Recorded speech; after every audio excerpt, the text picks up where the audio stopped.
Hello and welcome. I'm Patrick Curtis, your host and chief monkey, and this is the Wall Street Oasis podcast. Join me as I talk to some of the community's most successful and inspirational members to gain valuable insight into different career paths and life in general. Let's get to it. In this episode, MilitaryMonkey shares his winding path from West Point to serving in the Army for over 5 years. Hear what happened on his birthday when he was stationed in Afghanistan, when he thought an MBA might be a good idea, and how he broke into a top bulge bracket bank as an associate with no previous technical background. Also, pay special attention to how he approached his role as a post-MBA associate in IB to be successful. Enjoy.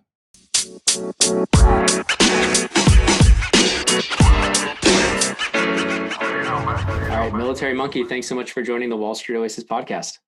It's great to be here. So it'd be awesome if you could just start off by giving the listeners a short summary of your bio. Sure. So I was born and raised in Western Pennsylvania, and at an early age, really, I guess the crucible event was 9/11. But at an early age, I wanted to go into the military and serve the country, and that led me to West Point, which was once I got in, it was a no-brainer to attend. I was very set at a young age on doing that. So I did the 4 years of West Point and majored in it was a combination of civil engineering and then project management. And then from there, I branched into the Army infantry and was at a number of military bases, did the Ranger School thing, served in Afghanistan, and had a wonderful time. And I was in charge of units ranging from, platoon of 40 soldiers to serving as an operations officer of 2,500. So it was, I feel like I got to see the gamut from tactical all the way up to strategic, which was pretty cool. And then from there, I decided to transition and wanted to get my MBA. So I went to MIT Sloan and during the summer interned at my current bulge bracket bank and am there to this day. So I'm an associate in the group right now and enjoying it. Very cool. Let's start all the way back, kind of even before when you said 9/11. You bring me back. I was in college. Where were you? How old were you around when that happened? I was 12 years old. Wow, so 12 years old. So I'm sure it left a really big impact. Tell me a little bit about. You said it was a no-brainer when you got in to go. Was it because of you knew the military was you just had wanted to kind of serve for a long time, and that was I had some family members and some experiences with West Point grads as well, and during your formative years, there's nothing like going to a service academy and getting that type of development. It makes the rest of the work a lot. Honestly, it makes a lot of what you do in finance feel pretty easy. Which is nice because it's just about grit, and so I think they really instill that in you. But the really the catalyst was some of my family members I spoke with, and I was looking for an opportunity to serve in the greatest capacity possible at the youngest age possible, and it was very clear that was by going into the Army. So hence West Point. And then tell me a little bit about how listeners should think maybe they're kind of making this decision. How should listeners think about going to a West Point? Obviously that's the hub versus going to doing some sort of ROTC program or there's other ways to kind of be involved, right? And then potentially, mm-hmm. So what's the difference? For somebody who doesn't really understand it like me, what's the difference? So I think the difference is you can have you can have a fairly normal experience by going through the ROTC process. You still get the normal college experience. And I would say you're half in, half out. Whereas at West Point, it is 100. There are no fraternities. There's no, I think the consequences for doing what I think most people do to blow off steam in college are a little bit more severe at a service academy. I know that they are. And so you're really fully immersed in the lifestyle. And so I would say because of that, it gives you this baseline ability to understand leadership. And which I've actually over the last 10 years have benefited greatly from. So tell me a little bit about just as you're going through West Point, through the undergrad program. I know academically it's very rigorous, right? Tell me a little bit about that and how you balanced, whatever the roles they were. I mean, what was the life? I mean, maybe if you can share, what was the life like? Obviously, academically very rigorous. I'm sure you're doing a lot of work, but were they just like? Well, I mean, I don't know. What are you able to share that you're comfortable sharing? I mean, what I think, if there's an actual science to ensuring that you understand leadership, West Point has found it. I mean, it's a fantastic institution. People always say it's a great place to be from, rather than a great place to be at. But there's very clear developmental phases, and it starts at the plebe year, your freshman year, and they teach you how to be a follower. They basically strip you of all autonomy. Got it. To the point where you can't talk outside, and then from there you step into in your sophomore year managing like an individual. And then from there, your junior and senior year, you'll be managing anywhere from, maybe, I guess, 10 to 15 cadets, all the way up to the entire Corps of Cadets, which is about 4,400. So they really develop you, and it's like it's a very controlled environment.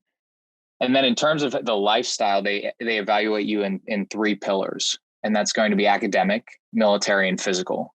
And you actually have military classes, military science. You have military training during the summers in particular. And then the physical, you have to take boxing as a freshman, and they make sure you know what it's like to get hit in the face. You have to take some I mean, essentially what is like functional fitness classes. And you're ranked against your peers, and you come out at the end with a class ranking, which essentially determined, back when I was there, it determined your fate. There was nothing more. Interesting. So it was a very interesting time. The physical, not your academic, the physical ranking determined your fate. In what sense? In terms of what types of your leadership level in the Army? Yeah, so it would have been, it's a combination of those three pillars, the academic, physical, and military, that all provide this composite score. And then that composite score ultimately will determine what branch you get in the Army. So, infantry, field artillery, aviation, whatever. And it will also determine where you go as your first duty assignment. And so are there, tell me about, if you can share, are there certain areas like do all people want to do aviation? Do all people want to do other stuff? What's the I think it's kind of based on the climate. So I think when the wars in Iraq and Afghanistan were at their peaks, you saw a lot of cadets wanted to go into the infantry, myself included. Yeah. And I think you also see a lot of people gravitate towards aviation. And it's just an awesome job. I always wish I had been a pilot. But they, I would say that those are probably still to this day two of the most in demand branches coming out of West Point. Are you allowed to share what your rank was coming out of your class? Oh yeah, I was sitting pretty in like the 400 range. So it was out of about 1,000. Okay. About 1,000. Yeah. Nice. I will say, for anyone listening, like, I did not have an immaculate GPA. I had a solid B to B plus GPA, and I was very content with that. And so is there grade inflation there, or is that really good? Or is it more like, were you above average on I'm curious. Were you above average on the physical, and then or super above average on military, below average on the physical, and slightly above average academically? Is that fair? So I was good physically and militarily. I was doing well on those pillars. It was the academics that just, you have to, and it's hate the feeling, but it's like almost everywhere I go, regardless of how how challenging the circumstances are, there's always someone that's getting an A plus, always. And it's, it shocks me. So, yeah, there were people walking out with a 4.3 that were top 10 in my class, and they're doctors now. So yeah, so that's life. So you're kind of getting through this year as you kind of approaching your senior year. You're kind of getting a better sense of like where you rank and all this stuff as it goes along. And you tell me about kind of that. I know you can't go into too much detail, but like you were in the Army for a good 5+ years, right? So tell me a little bit about just the evolution of that, how you started kind of managing larger teams and just any leadership guidance for people kind of that are going. And did you ever think at what point was finance even on the radar and MBA even on the radar? I'd love to hear that. That was year 5. But okay. I will say that, and all too often, I think I see the opposite happening, but regardless of whether someone's going into the military or going into finance, you have to enter with strong humility. And I think, and it's not like deprecating humility. It's the type of humility that, and this is what they teach at West Point in that first year. They teach you how to be a follower, and like no associate, like post-MBA associate going into a bulge bracket bank should be showing up to immediately feel like they're leading. I mean, they need to sit there and absorb, learn the culture, learn the people.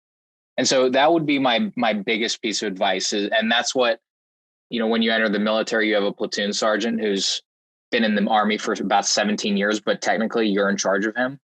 But it's like, that's an interesting dynamic.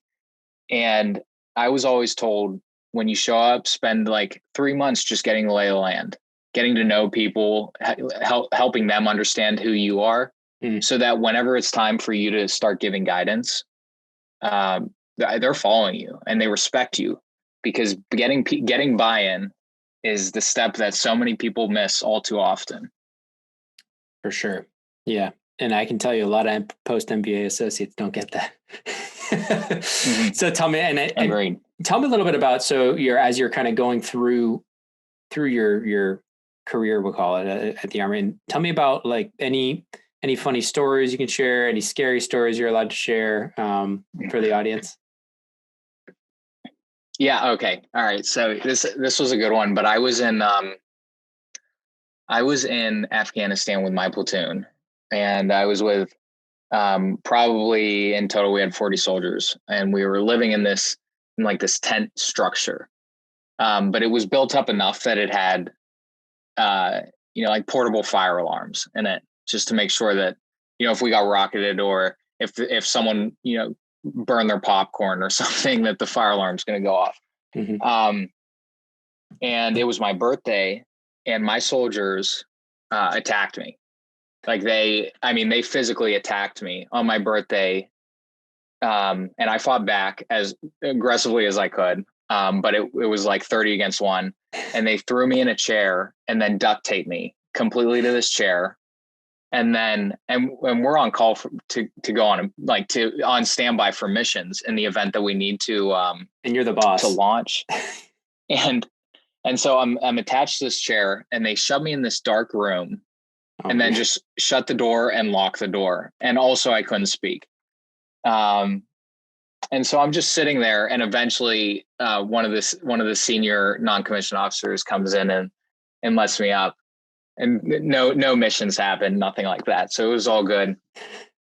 So fast forward like 3 hours, and I sat there by myself, just thinking about how am I going to get back at these soldiers. All of them were sitting in this one room. And they were doing this like mock board, promotion board. And I figured, there's a little gap under the door. And I was right next to a fire extinguisher. And so I took the fire extinguisher hose, and I discharged an entire fire extinguisher into a confined area, with my soldiers sitting there. I mean, they could obviously get out very easily. Yeah. But what I didn't realize was there was a fire alarm in there. Oh my God. which instantly went off. And that section of our base was shut down while we had to, allow Air to the clear. local fire Oh departments my gosh. to come in and try to figure out what was going on. So it was a total mess, but it was one of those experiences. They gave me an incredible nickname, and it was a bonding experience for sure. But I mean, those are the Like you those didn't get were in my trouble best though. friends. It's your birthday, so you can't get in trouble. I couldn't, but I never lived it down. To this day, I haven't lived it down. So that's so funny. So okay, so you said it was late, kind of before you even thought of an MBA. Tell me about what kind of put it on your radar to go MBA. Why MBA? Why not something else? Why not just come back and figure it out? Or maybe you did come back and figure it out. So I think when service members decide that they want to transition, it's a major decision because nothing else, especially if you're coming from West Point. And then all of a sudden, it's almost a decade. It's almost a decade. Essentially, yeah. Yeah. Okay. And so you don't know anything. You don't even understand what the civilian world is. And when you think about transitioning, you not only have to manage the actual transition process, which is incredibly cumbersome, but you also have to try to figure out what job you're going to get on the back end. And I actually believe that there's no better way for service members to transition other than going back to school.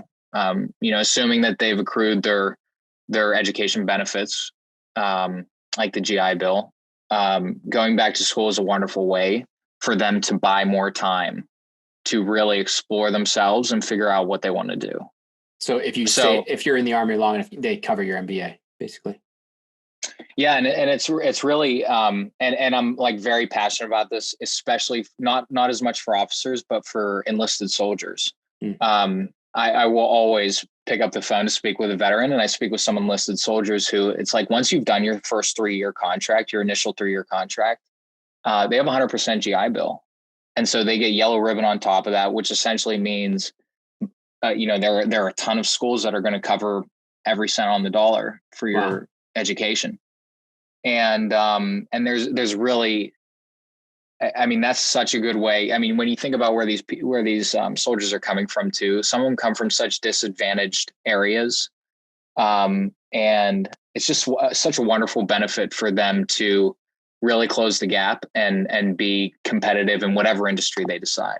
Is there coverage of just tuition? So like if somebody was coming out and do they give any sort of stipend for living as well? Like if the person really came from nothing? Mm-hmm. They do. Yeah. So they'll give you, they call it BAH, which is essentially a prorated housing allowance. Cool. And it is, I can't speak, more positively about the GI Bill, the vocational rehab, for anyone that has a disability rating. It is invaluable, and I encourage every single veteran to maximize that benefit for themselves. So you're kind of coming out, and at this point, you had done a tour, and you'd come back, and then you were doing more training and operations in your last stint. Yeah. And that was here in the US. I was in the South. I was stationed in the South, and then I was an operations officer for a brigade, and I was working all of the part of the brigade had been deployed, a small part of it, and then the rest was back home, and so I was basically managing all the training that was happening at home, and then liaising with it was basically like a small contingent of the senior leadership that was over in Afghanistan, and ensuring that they were up to speed on what was going on. Got it. So at what point during that kind of year were you like, the MBA is happening? I guess probably right when you were starting it, right? Because you have to apply a year early or whatever. Yeah. Was investment banking on the radar at all? Did you even know what investment banking was, or what? Did you talk to people? my first priority was I was compartmentalizing hard, and it was just about like, let me do this next step first and make that happen.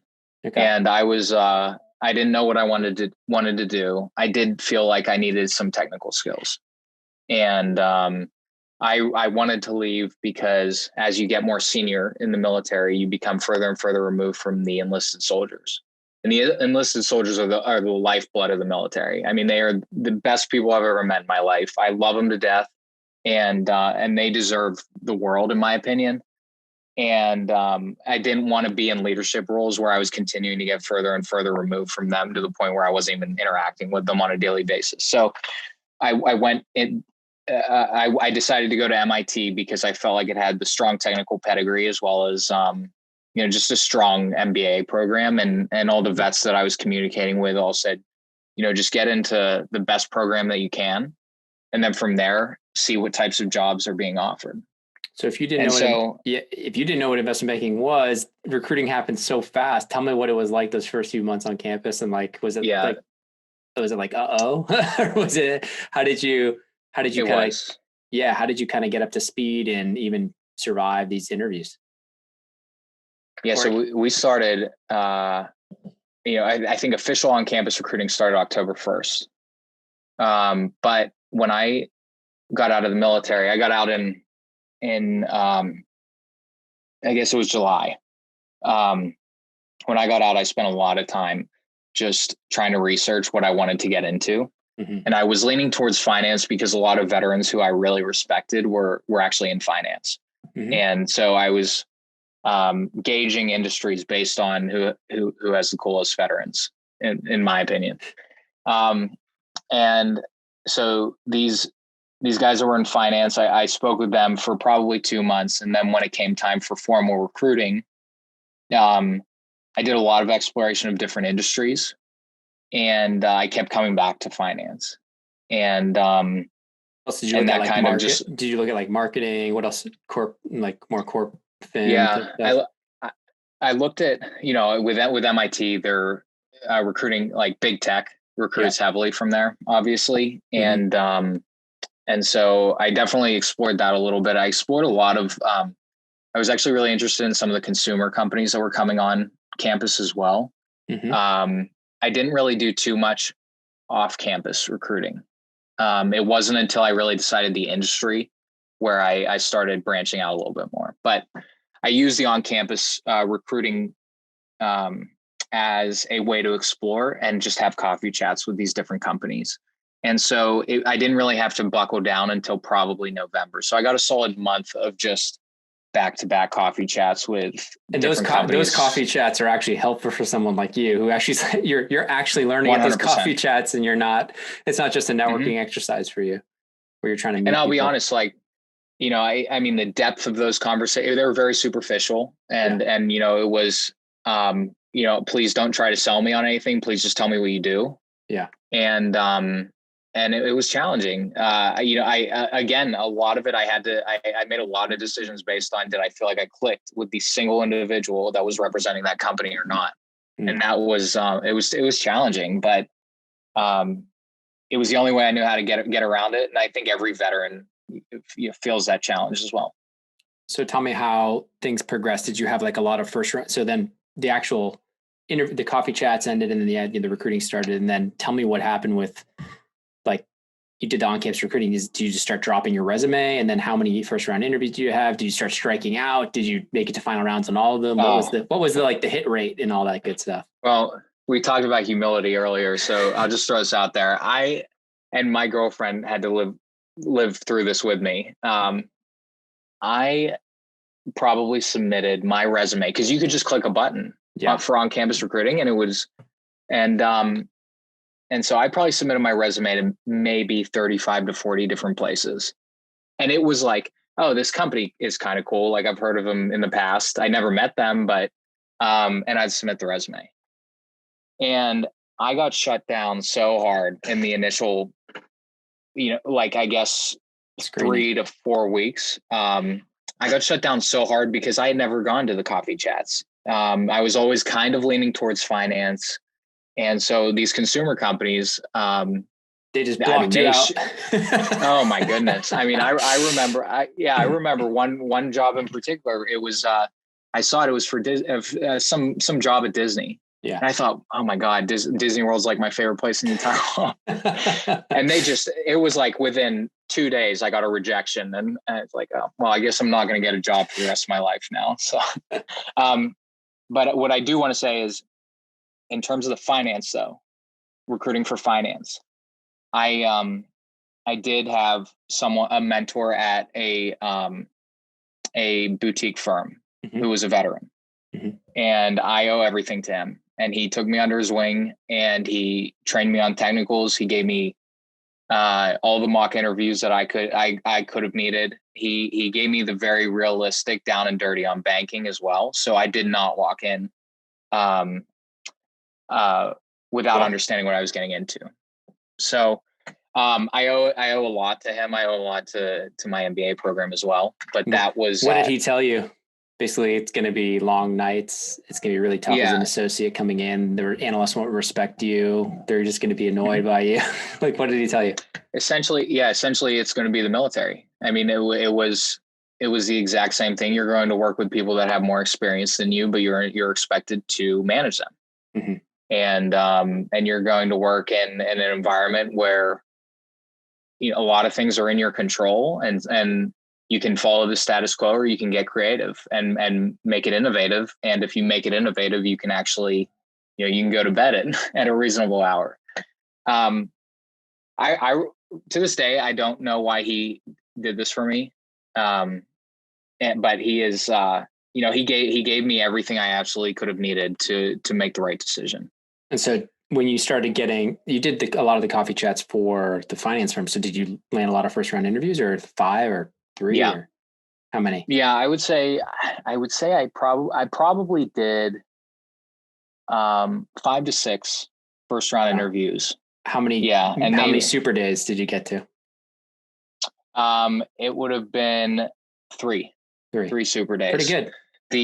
You converted them all, or you got one and said, that's it, I'm taking the offer? I knew that once I got that bank, it was a done deal. And and because that was my target from the get-go. So during the recruiting process, I was a little caught off guard by the variety of interviews that I had. Some were very behavioral, whereas others were it was like a 30-minute case study on some complex merger. And obviously those were the ones that I did not get a super day after, but it was really interesting. Focused on would you say the boutique banks were a little more technical than the bulge brackets? 100%. Yeah. 100%. Yeah. And it was like the Evercores of the world, the Moluses, those types of. Exactly. And it just caught me off guard. You know, everyone tries to read the blogs and you try to get a feel for it. And I read some horror stories about those banks in their first rounds, and I discounted it a lot, and I shouldn't have. I just wasn't ready, frankly. So yeah. It's tough to get ready without that technical background, you know. And they also recruit earlier, and so I didn't have. I mean, 2 weeks makes a big difference in technical prep. Huge difference. Especially, the first interviews are always the worst, right? Okay. Yeah. So you get the offer. You do tell me a little bit about the difference between like the internship and the real job. So like you go in as a summer associate at this bulge bracket bank, you know, well respected, and you're like, it's a little bit of a wine and dine. Like there's some fun associated with it and going out, and it must be great because it's a little bit of a continuation of like MBA. Your first year, like having some of that freedom that you hadn't tasted in a while. Tell me a little bit about like, did you get a sense, like, I know you had a little bit of a warning, but did you get a sense of what the actual job would be like from those 3 months? I would say to a degree. Yeah. And especially now that I've had my own interns, I see how, I do see how they're protected a little bit, because it's still a client relationship, and it's kind of rough saying here's a temporary employee that's now covering your account, and we don't really know much about them. They don't know anything about you. They haven't worked on your account at all.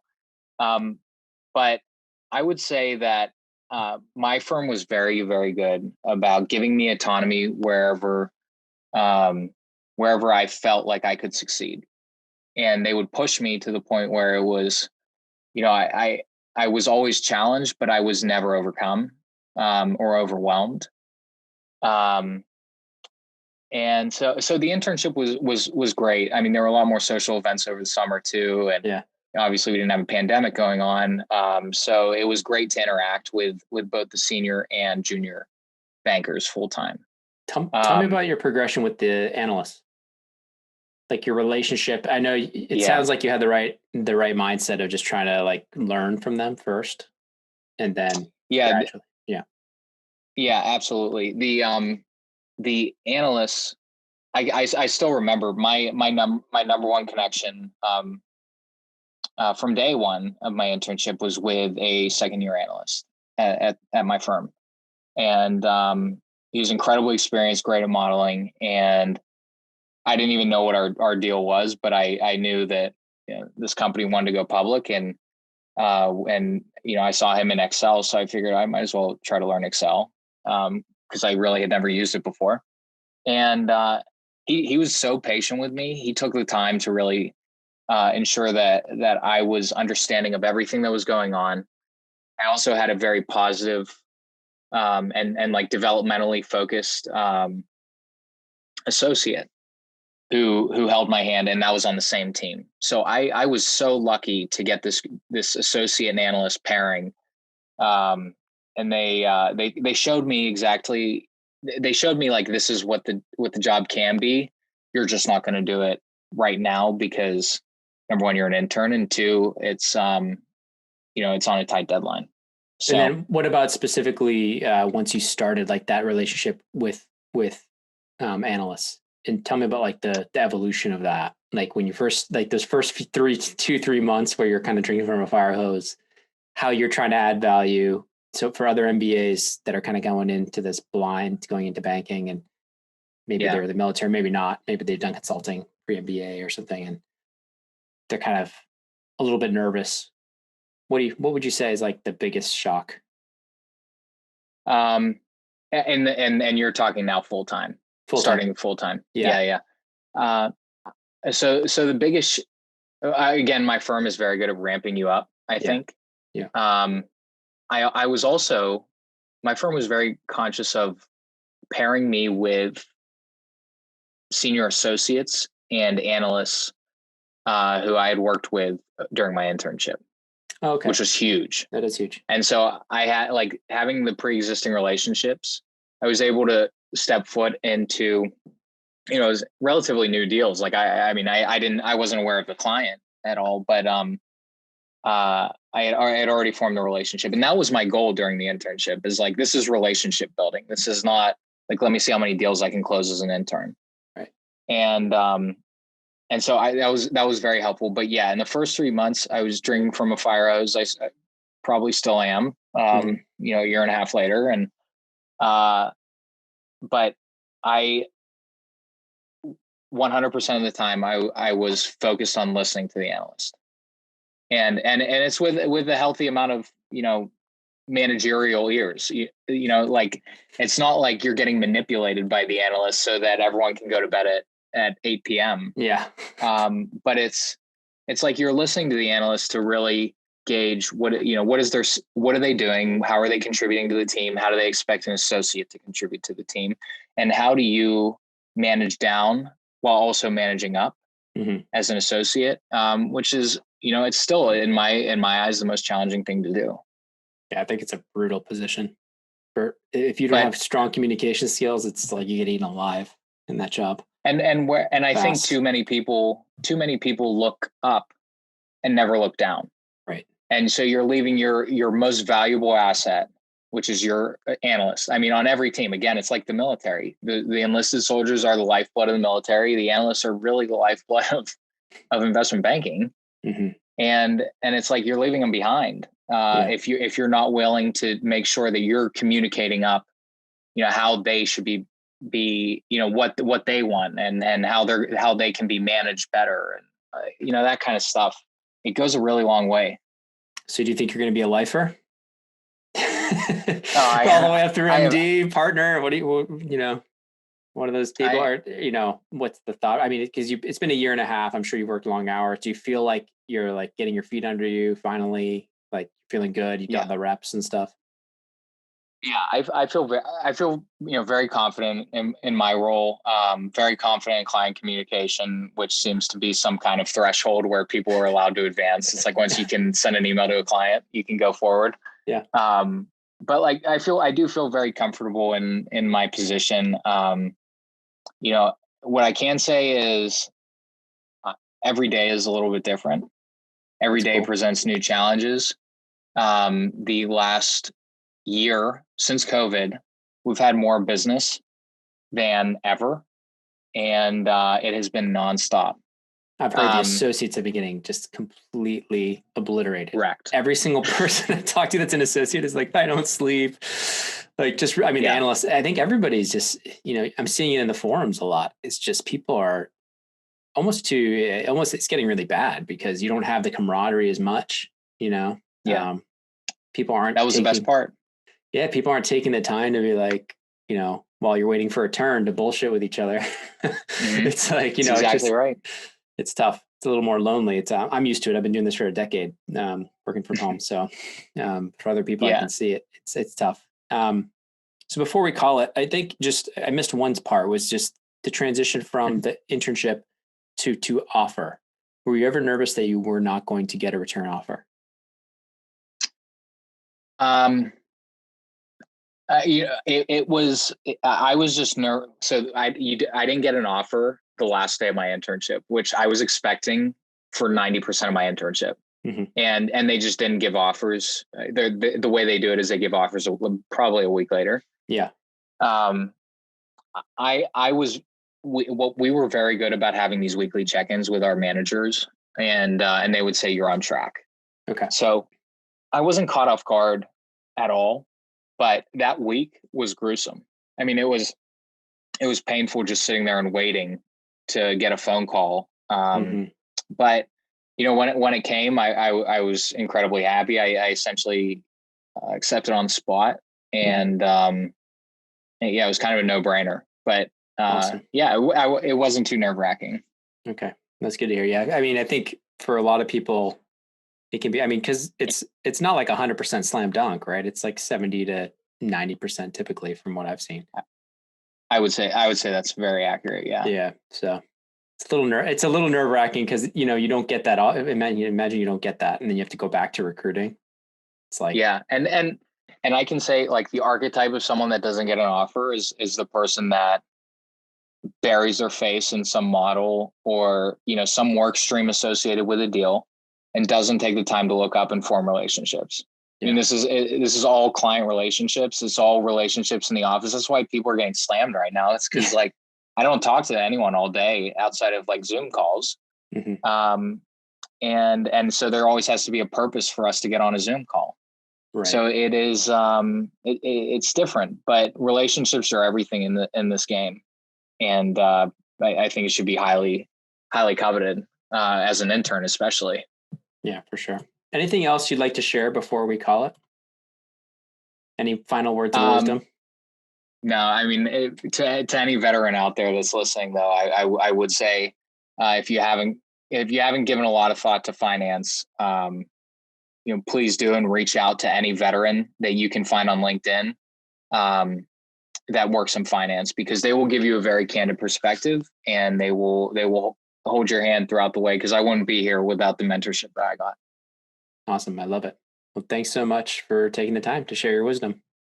Yeah, I appreciate it. Thanks for having me. And thanks to you, my listeners at Wall Street Oasis. If you have any suggestions whatsoever, please don't hesitate to send them my way, Patrick@wallstreetoasis.com. Until next time.